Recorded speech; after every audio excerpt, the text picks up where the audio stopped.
Essa noite nós vamos ouvir a pregação da palavra do Senhor, que vai expor a doutrina que nós confessamos no dia do Senhor de número 8, que trata sobre a Santíssima Trindade.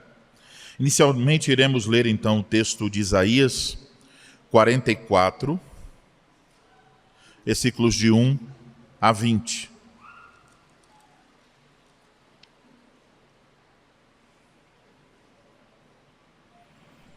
Isaías 44, versículo 1 ao 20.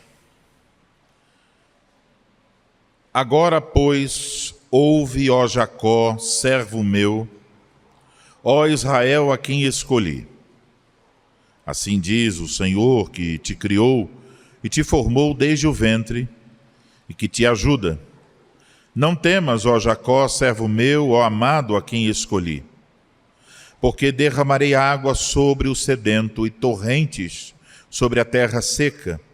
Derramarei o meu espírito sobre a tua posteridade e a minha bênção sobre os teus descendentes. E brotarão como a erva, como salgueiros junto às correntes das águas. Um dirá: eu sou do Senhor. Outro se chamará do nome de Jacó.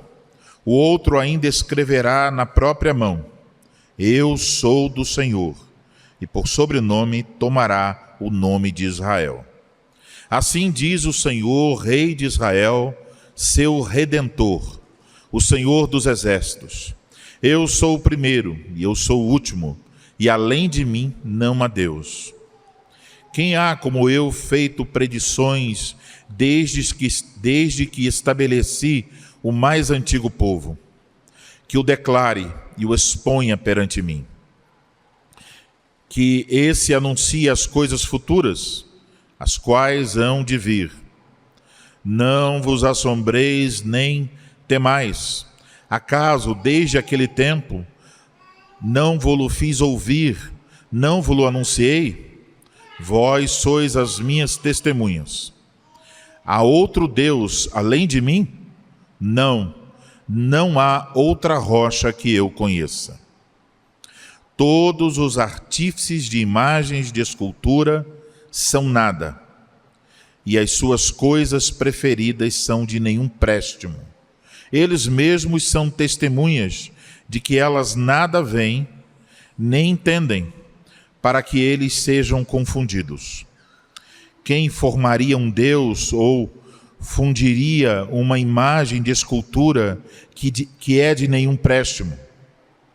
Eis que todos os seus seguidores ficariam confundidos, pois os mesmos artífices não passam de homens.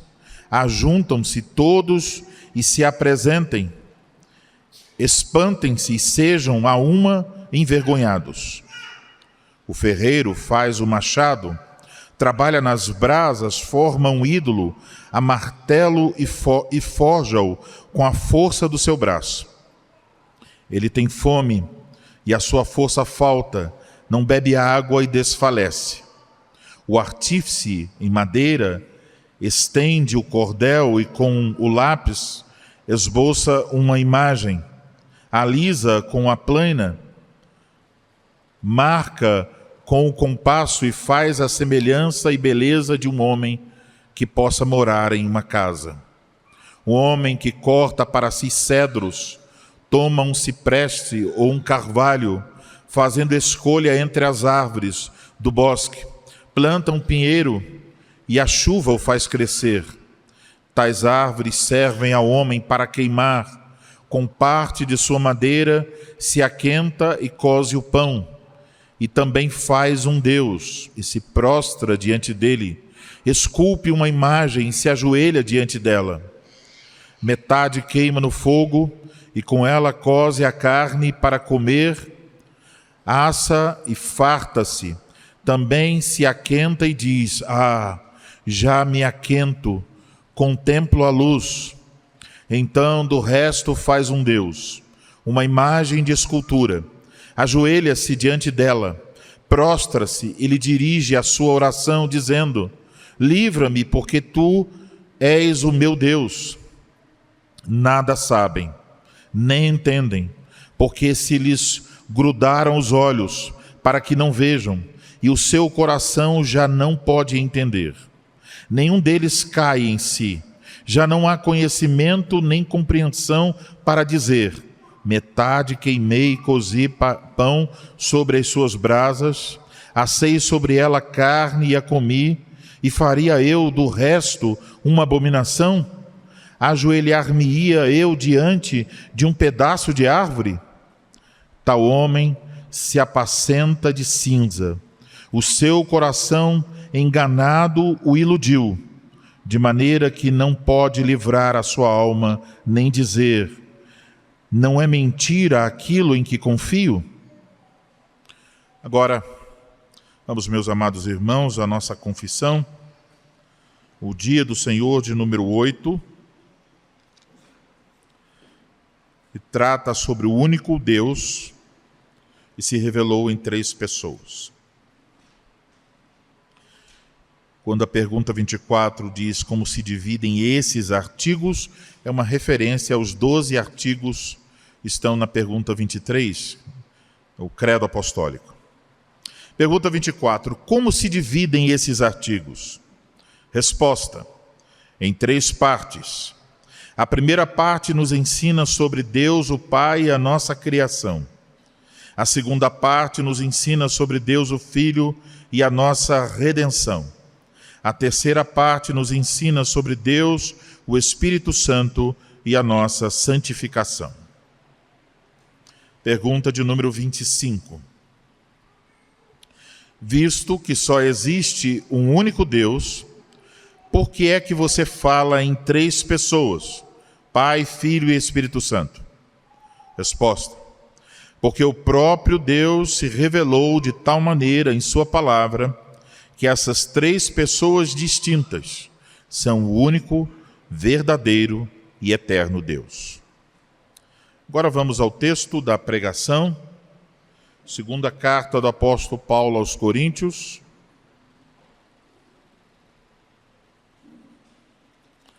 capítulo de número 13.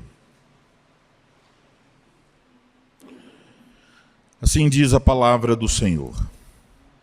A graça do Senhor Jesus Cristo e o amor de Deus e a comunhão do Espírito Santo sejam com todos vós.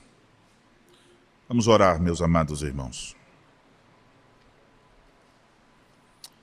Ó Deus grandioso,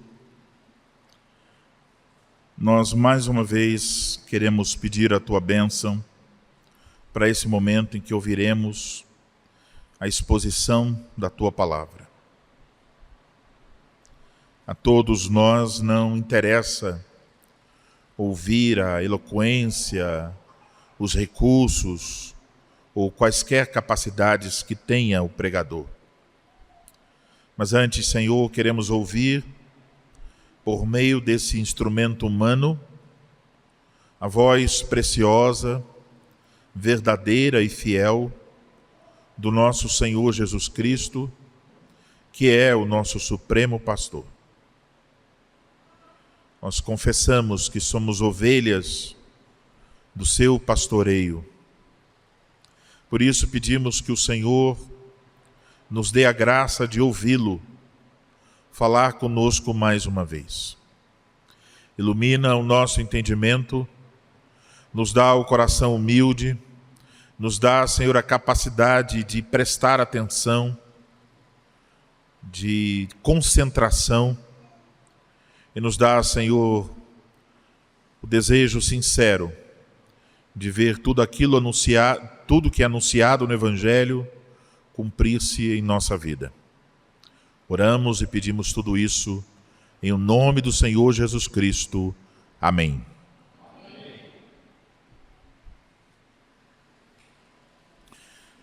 Amada Igreja do nosso Senhor Jesus Cristo, como aprendemos no dia do Senhor de número 7, no último domingo, um cristão é alguém convicto de que aquilo que Deus revelou em sua palavra é a verdade. Um cristão verdadeiro é alguém que acredita em tudo aquilo que está prometido no Evangelho revelado no Antigo e no Novo Testamento. Portanto, fica evidente que a fé cristã envolve um conteúdo, cuja fonte é a Escritura Sagrada. Mas, em resumo, o que nos ensina a Escritura? O que é essencial daquilo que encontramos na Escritura? O que é essencial à fé cristã? No que um cristão tem de acreditar? Sabemos que, no decorrer da história da igreja, houve muitos homens que distorceram o ensino das Escrituras. Foi por isso, então, que a Igreja de Cristo julgou ser importante ter documentos que servissem como um resumo daquilo que a Igreja considerou ser essencial à fé cristã. De tal forma que a Igreja entendia que esses resumos da fé eram capazes de identificar os verdadeiros cristãos daqueles que de fato não eram cristãos. E assim nós chegamos aos grandes credos, a saber, o credo apostólico, o credo niceno e o credo atanasiano. O nosso catecismo procura explicar o mais simples desses credos, que é o credo apostólico.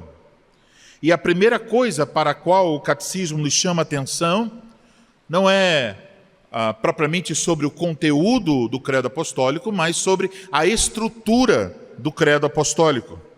No credo apostólico nós confessamos que cremos em Deus Pai, dizemos creio em Jesus Cristo e creio no Espírito Santo.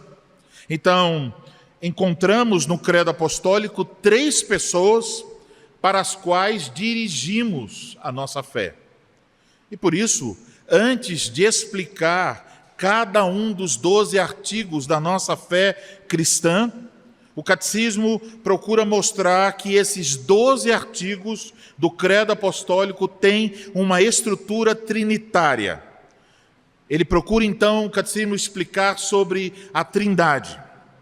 Como vocês podem notar, a única pergunta e resposta que trata diretamente sobre esta doutrina é a pergunta e resposta de número 25. A 24 é sobre a estrutura do credo apostólico, a 25 é sobre esse tema da estrutura, a Trindade.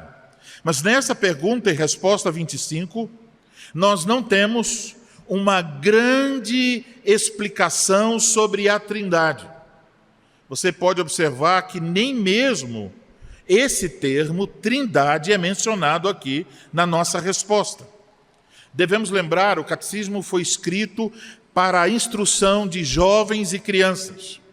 E diante desse assunto, que na época da Reforma não era um assunto muito disputado, mas ao mesmo tempo sendo um assunto complexo, o catecismo oferece então uma resposta simples. Falamos de 3 pessoas, por que razão? Porque o próprio Deus se revelou de tal maneira em sua palavra que essas 3 pessoas distintas são o único, verdadeiro e eterno Deus. Então, 2 coisas se destacam nessa resposta. A primeira delas é que Deus se revela como o único, verdadeiro e eterno Deus. A esse respeito, nós podemos logo lembrar do texto que nós acabamos de ler em Isaías 44, especialmente o versículo de número 6. Assim diz o Senhor, Rei de Israel, seu Redentor, o Senhor dos Exércitos: eu sou o primeiro, eu sou o último, e além de mim não há Deus. E no final do versículo 8, encontramos a pergunta do próprio Deus: há outro Deus além de mim?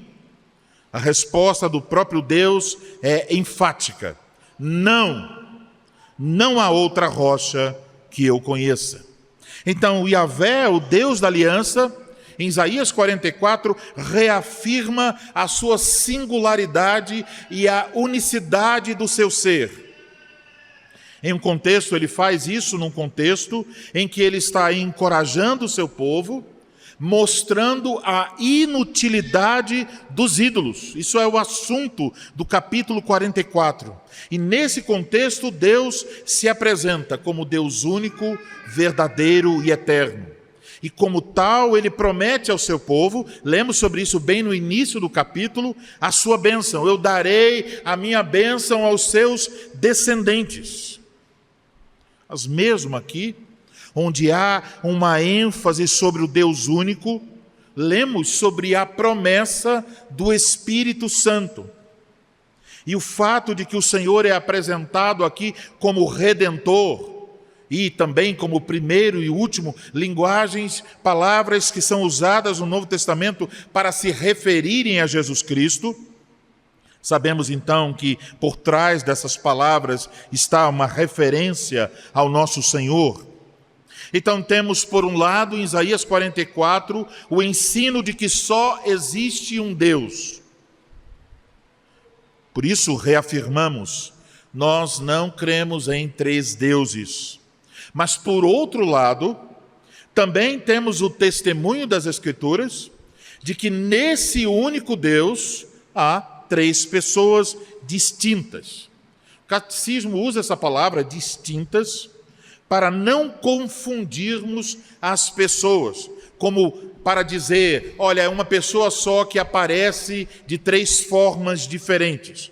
É bem clara a confissão, cremos em três pessoas distintas. Isso é para combater a posição de muitos hereges do passado.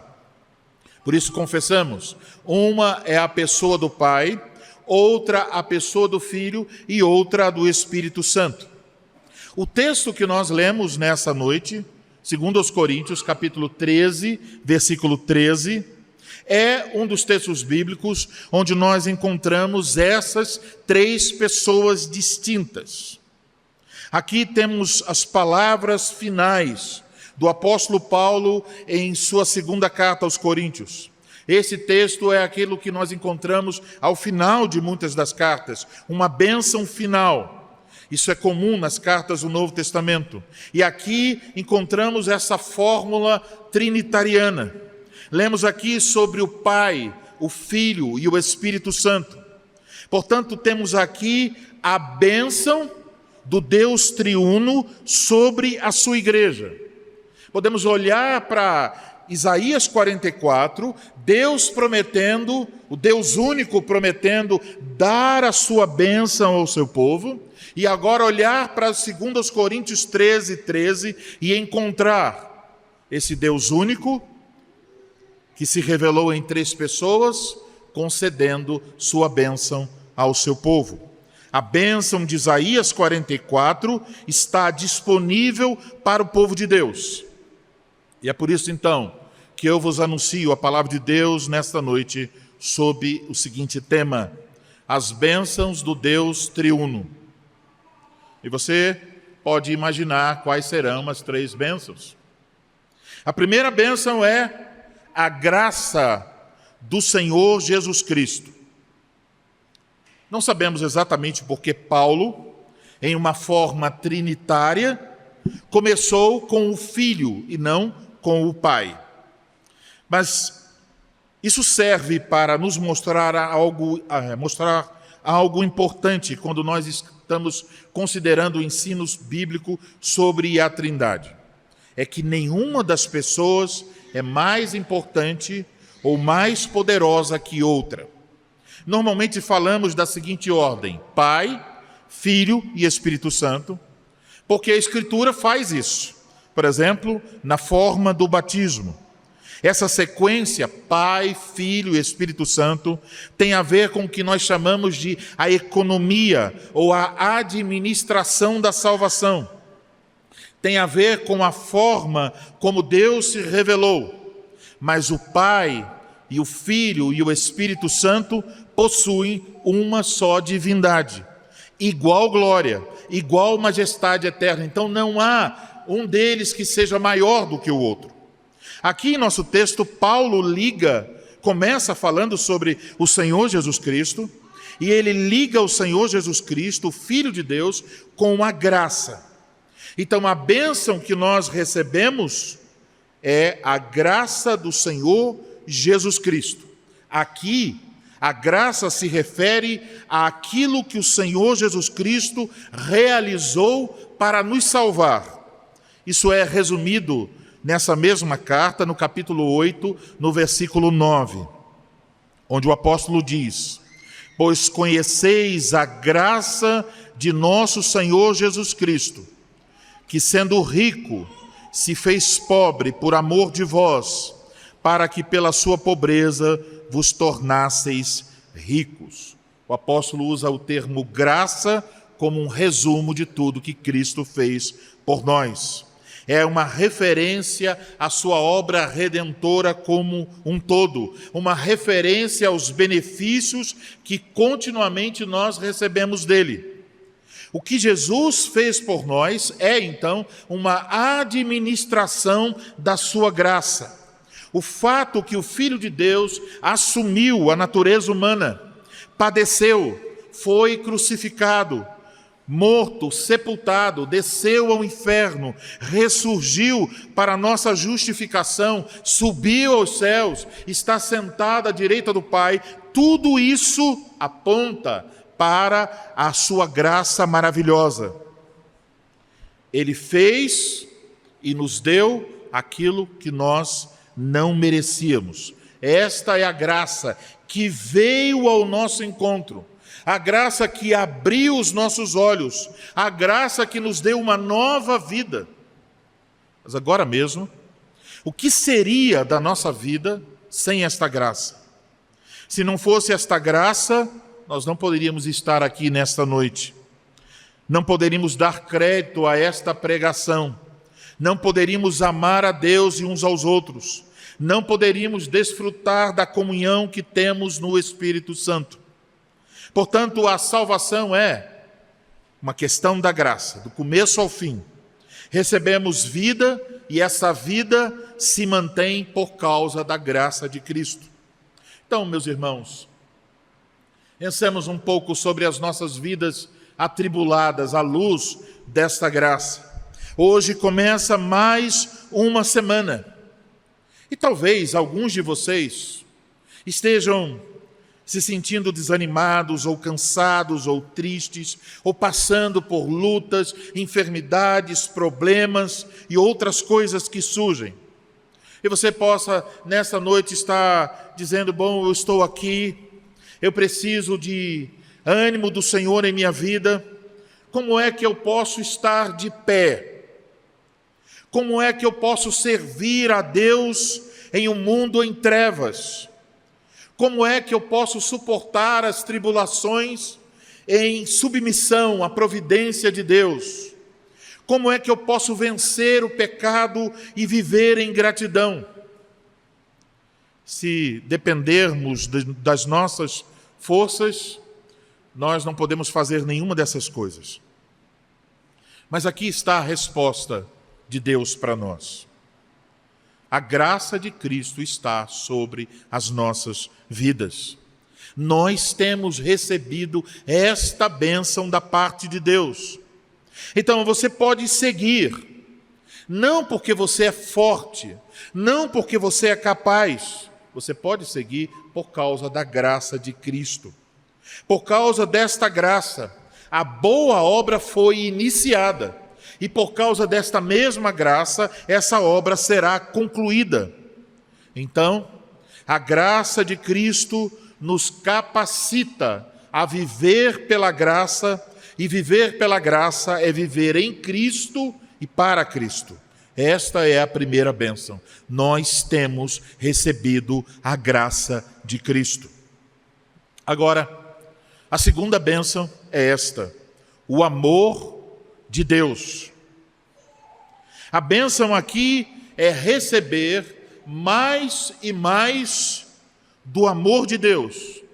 Esse amor eterno do qual nós somos alvo. Esse amor é a razão porque Deus nos deu o seu Filho. Então, de novo, olhemos para o credo, a encarnação, o sofrimento, a morte, a ressurreição de Cristo, a sua ascensão gloriosa, são evidências claras do amor de Deus por nós.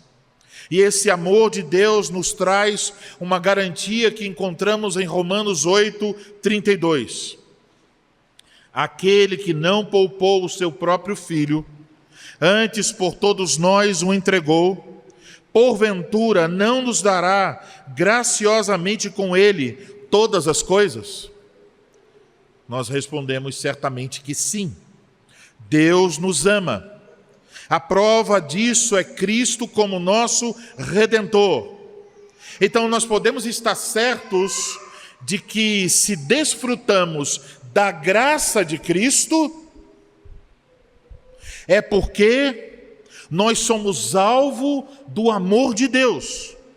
E o amor de Deus é eterno. O amor de Deus não sofre alterações. O amor de Deus não diminui com as nossas fraquezas. Não é que você cometeu erros, falhou, tropeçou, pecou, e então Deus diz: olha, vou amar um pouquinho menos. O amor de Deus não está sujeito às oscilações da nossa piedade. Ele não enfraquece com o tempo. Ele é tão imutável quanto o próprio Deus. Essa é a bênção. O amor de Deus sobre nós é garantia de que Ele fará com que todas as coisas cooperem para o nosso bem. Então, você foi alcançado pela graça de Cristo? Lembre-se que inseparavelmente ligado a esta graça está o fato que Deus ama você. E nada pode separar você do amor de Deus. Deus está cuidando de sua vida. Ele é o seu Pai bondoso. Ele conhece suas lutas, Ele conhece suas fraquezas, Ele conhece suas limitações, Ele conhece suas lágrimas, seus desejos, suas orações, tudo Ele conhece. Ele cumpre a vontade dEle em sua vida. E Ele ama você de tal maneira que nenhuma outra criatura, nem seu esposo, nem sua esposa, nem seu pai, nem sua mãe, nem seus avós, nem seus tios, nem seus filhos, ninguém pode amar você como Deus ama você. O amor de Deus por você é perfeito. Então, quando você estiver olhando para as suas fraquezas, quando estiver triste, ansioso, inquieto, lembre-se, Deus tem dado por causa de Cristo esta bênção, o amor perfeito de Deus. Meus amados irmãos, olhem para este amor e entendam: não há nada mais certo do que isso. Não há nada mais garantido. Não há nada mais forte. Não há nada mais belo. Não há nada mais doce. Não há nada mais verdadeiro do que o amor de Deus por nós. E como nós devemos responder a esse amor? As Escrituras dizem que o Espírito Santo derrama esse amor em nosso coração, Romanos 5:5. E para quê? Não só para dar-nos a certeza de que Deus nos ama, mas também para capacitar-nos a responder a Deus com amor, a Ele e ao nosso próximo. Então, meus amados irmãos, recebemos também essa bênção. O amor de Deus está sobre a nossa vida. Agora, chegamos à última das 3 bênçãos, e não menos preciosa. A terceira bênção é a comunhão do Espírito Santo. A palavra comunhão está relacionada com ter algo em comum, em compartilhar. Isso envolve, então, obviamente, um relacionamento. Mas a pergunta aqui é: no que consiste a bênção aqui? Consiste em desfrutar de comunhão com o Espírito Santo ou desfrutar da comunhão que o Espírito Santo promove. Qual dessas bênçãos? E, na verdade, nós não precisamos fazer uma escolha. A comunhão do Espírito Santo envolve tanto a nossa comunhão com Ele, no qual Ele compartilha conosco as dádivas de Cristo, como o desfrutar da comunhão promovida por Ele. A bênção, então, consiste em desfrutarmos dos frutos e das bênçãos da salvação em Cristo Jesus, que nos são comunicadas, compartilhadas pelo Espírito Santo. E assim, meus irmãos, ainda nesta bênção do Espírito Santo, nós devemos olhar para a cruz, porque os frutos e bênçãos da salvação que o Espírito Santo compartilha conosco só são possíveis por causa da obra graciosa de Cristo a nosso favor, e só chegam até nós por causa do amor de Deus por nós. Temos comunhão com o Espírito Santo. Ele habita em nós. Nós não temos nada para compartilhar, para oferecer ao Espírito Santo. Nós só estendemos as nossas mãos vazias e suplicamos por mais do seu agir em nossas vidas. Mas mesmo este suplicar já é o agir do Espírito Santo em nós. Ele nos guia em toda a verdade. Ele nos guia no caminho da santificação. Ele nos comunica as bênçãos da salvação que Cristo conquistou na cruz. Ele nos consola, Ele nos anima, Ele compartilha conosco a graça de Cristo e o amor de Deus. Mas também Ele nos concede que desfrutemos de comunhão uns com os outros. A comunhão que nós temos com o Espírito Santo nos leva a desejar compartilhar com os demais membros do corpo de Cristo. Então, recebemos os dons que o Espírito Santo nos concede para usarmos na comunhão dos santos. Portanto, amados, reter esses dons que temos recebido é um ultraje à graça, ao amor e à comunhão que nós recebemos do Deus triuno. E por fim, amados irmãos, essa bênção trinitariana termina com a expressão: sejam com todos vós. Sejam indica todas essas bênçãos. Mas para quem são? Todos vós. Isto é, a Igreja de Cristo. Aqueles que professam sua fé no único e verdadeiro e eterno Deus, em quem há três pessoas. Essas bênçãos do Deus triuno são para os que creem no Deus triuno. Isso nos mostra, então, a importância dessa doutrina. Alguém pode perguntar: será que realmente precisamos acreditar em três pessoas, que essas três pessoas são o único verdadeiro e eterno Deus? É possível ser um cristão sem acreditar nisso?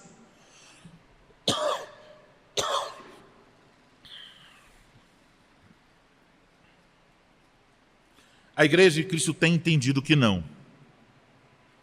Prova disso é que encontramos no início do credo atanasiano. Diz assim: qualquer um que quer ser salvo, antes de tudo deve seguir a fé universal.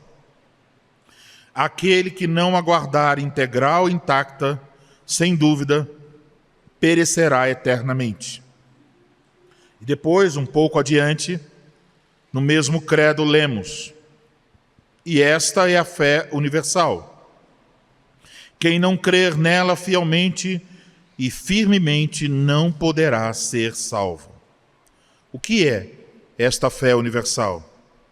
O credo responde: A fé universal é esta: que adoramos o único Deus na Trindade e a Trindade na unidade, não confundindo as pessoas, nem separando o ser.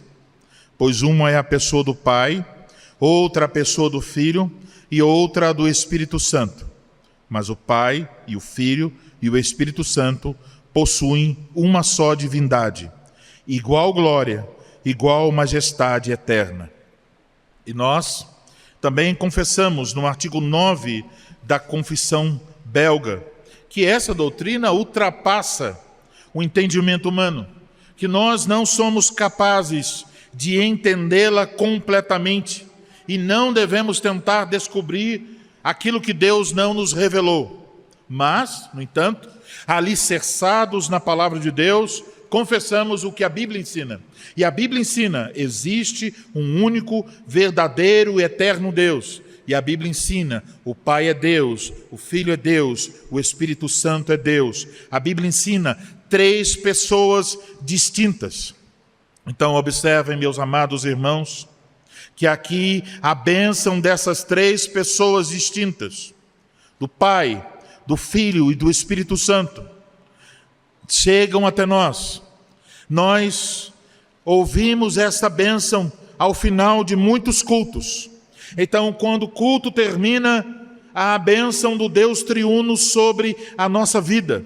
Será que isso quer dizer algo? Porque isso está na liturgia do culto. Sim, quer dizer que aqueles que creem e se reúnem para adorar o Deus triuno, eles saem do culto para o serviço a Deus durante a semana. E eles saem do culto debaixo da bênção de Deus.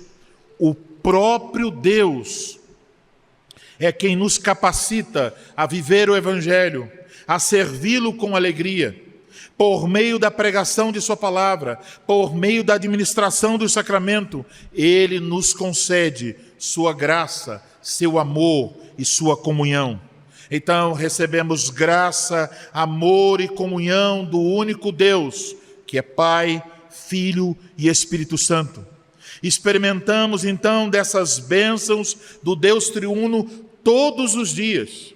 É por isso que também o artigo 9 da Confissão Belga, nele confessamos que sabemos a respeito dessa doutrina, não somente pelo testemunho das Escrituras, mas a confissão diz: mas também pelas obras de cada uma das 3 pessoas que percebemos em nós mesmos. Então não se trata apenas de um conteúdo doutrinário, mas de uma bênção a qual nós experimentamos. Então a pergunta no final desse sermão é: você pode perceber essas bênçãos em sua vida? Você tem experimentado a graça do Senhor Jesus Cristo? Você pode dizer: eu sei e conheço o que é o amor de Deus? Eu sei o que é a comunhão do Espírito Santo? Aqui está, meus amados irmãos, a verdadeira bênção. Tudo o que você precisa está no Deus único, verdadeiro e eterno, que se revelou como Pai, Filho e Espírito Santo. E o que você recebe do Pai, do Filho e do Espírito Santo não pode ser tirado de você. Então, quando o mundo, mentindo, lhe oferecer felicidade em outras coisas ou em pessoas, como lemos em Isaías 44, quando o seu coração enganoso estiver mentindo para você, você deve se lembrar: a verdadeira felicidade, a verdadeira bênção só pode ser alcançada debaixo dos cuidados benditos do Deus triuno, debaixo da graça do Senhor Jesus Cristo, do amor de Deus e da comunhão do Espírito Santo. Então, amados irmãos, respondamos a esta bênção com gratidão, vivendo pela graça, demonstrando graça uns aos outros, vivendo em amor, demonstrando amor uns aos outros, vivendo em comunhão, repartindo os dons que recebemos uns com os outros. E desta forma, estaremos não só recebendo as bênçãos de Deus, como vimos nessa manhã, mas também sendo a bênção de Deus para os outros. Que Deus nos ajude para que assim seja, para a glória do seu santo nome. Amém.